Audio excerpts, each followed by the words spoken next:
So I guess let's go into your journey a little bit now. You kind of like gave us the cliff notes Yeah. along the way there. But what was I'm always curious, like what the deciding factor was to like go into business for yourself. I mean, it sounds like you were working at other salons. Yes. When did you, I guess it was around the COVID time that you made the Yeah. jump to go and do your own thing. But what was it that made that happen in the first place? You wanted me to be honest? Yeah. Once I took that course, I mean, like, I took that course and I was like all in, which meant financially. And then my vision was I'll do it in the salon, but we're not allowed to by Suffolk County standards. So now I'm like, shit, what do I just invested like 15K and I'm just going to let it go.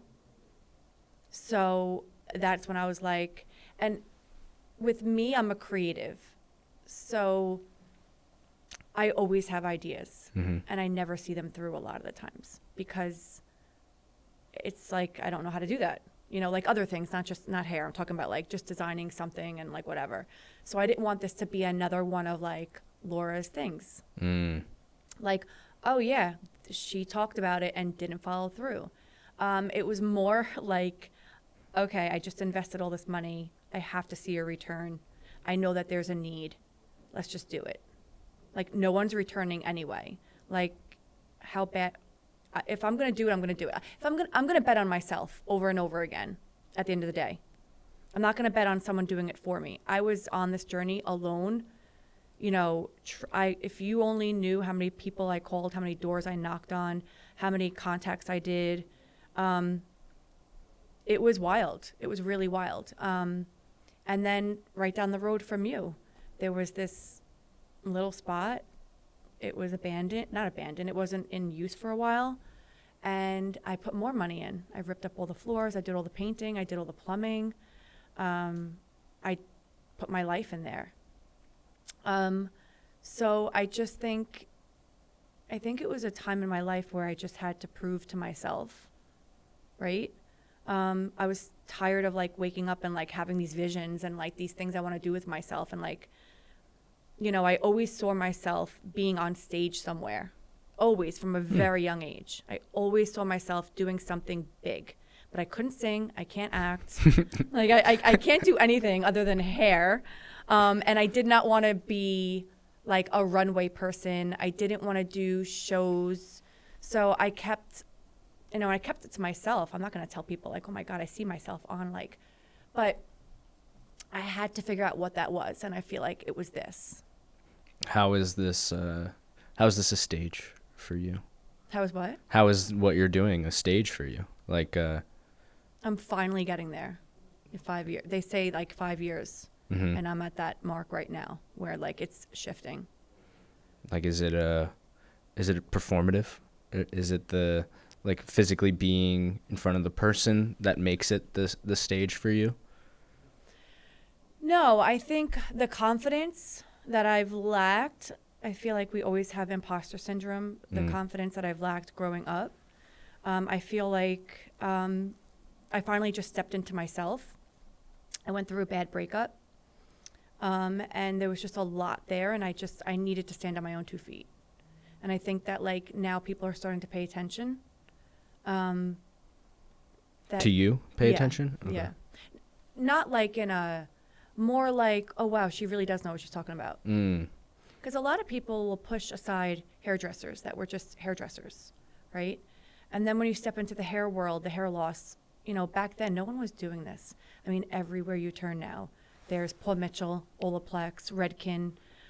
All of these companies are having scalp lines. So they're paying attention. So now I just got to push really hard. I'm knocking on every single door that I possibly can.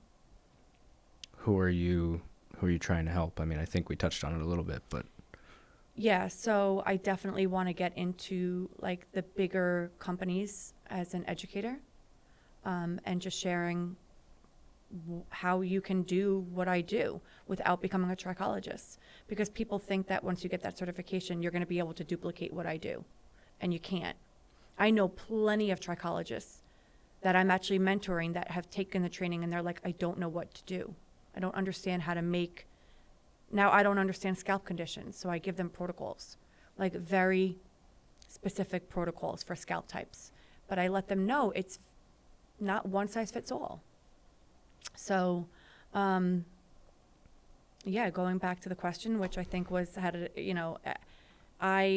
it was first the money, then it was proving to myself, and then it was like, I'm onto something. I could feel it. Like you could just feel it in your heart. It just keeps showing up in your mind. And actually, when I first started out, if you want to train for a marathon or you want to train, you have to work out every day, right? I did that differently. I trained my mind. So one of my biggest mentors, who isn't my mentor, so to speak, but was Steve Harvey. Thank you. Who ironically has no hair. Who ironically has no hair. Except right here. But he is like, you listen to his stuff on YouTube. Oh my God, you want to talk about power. I listened to him. I listened to Morgan Freeman. You ever listen to Morgan Freeman? His stuff. And then another guy. So I would, driving to and from work, put on something motivational. While I went grocery shopping, I had my earbuds in. My kids would listen to it. I just trained my mind so that, and the one thing that ran true to me was Steve Harvey talks about one of the largest insects in the world has a vertical height of, I don't even know the number. Don't quote me on it. Look it up. But there's this vertical height, like as one of the insects has a hugest vertical jump, more than mankind or something like crazy like that. He's like, but if you put them in a jar, and you ever see that quote? Yeah, I know what you're talking about. I think it's fleas. Fleas, yes. Fleas have a vertical jump of like something crazy. For a little, and he goes into it, and the way it's something like thousands of times their own height that they can Yes. jump. Right? It would be like the equivalent of you and I jumping over the Empire Yes, State Building. Exactly. And he just talks about that, and the way he talks about it, and the way there's something about him. I don't talk proper. Like that was one of the biggest things. I struggled when I was younger. I had a speech impediment. I stuttered. I couldn't comprehend things. He had the same thing.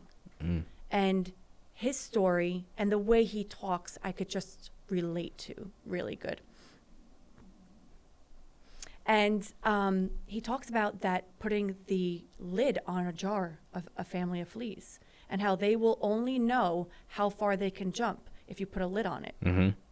That sat with me. That things like that I heard is what really got me to where I'm at I think today. there's like a real scientific experiment about that with the fleas where, and I'm probably wrong about it, but it was something like if you put them in a jar with the top and they could only jump that high, when you remove them from it, they will still only jump that high because they think that's the theoretical limit, right? Absolutely. That's what they've been trained to do. Trained. And so the analogy for life is you're learning that, oh, there are just these limits that I've been putting on myself that don't actually exist. So I'm saying, oh, I can't do this or I can't do that, when in reality, if you just remove the top of the jar, you could jump, who knows, 1,000 times higher. Absolutely. And honestly, like now that we're like talking through it, I feel like it's a therapy session, but that is me in a nutshell. Like how I got to, it's because of him, because of that.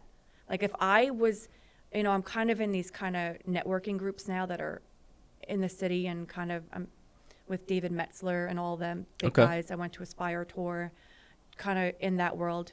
If I could ever just let someone know, contact him, just let him, he changed my life without even talking to me.